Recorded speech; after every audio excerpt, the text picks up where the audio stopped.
ನೀವು ಬಹಳ ಅಪೇಕ್ಷೆ ಪಡುವಂಥದ್ದು ರಾಜಕೀಯ. ಏನಾಗುತ್ತೆ, ಏನಾಗ್ತಾರೆ, ಎಂತ ಆಗ್ತಾರೆ ಅಂತ ಒಂದು ಸಾಂಪ್ರದಾಯಿಕವಾದ ಮಾತು.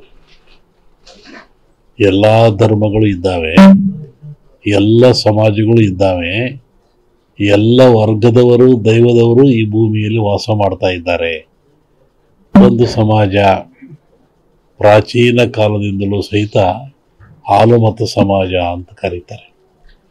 ಹಾಲುಮತ ಸಮಾಜ ಅಂದರೆ ಅವರು ಅಡವಿಯಲ್ಲಿದ್ದು ಕುರಿಗಳನ್ನು ಸಾಯ್ಕೊಂಡು ಕುರಿಯ ಇಕ್ಕೆಯಲ್ಲಿ ಲಿಂಗವನ್ನು ಕಂಡು ದೈವಾರಾಧನೆ ಮಾಡಿಕೊಂಡು ಬಂದಂಥ ಒಂದು ಸಮಾಜ.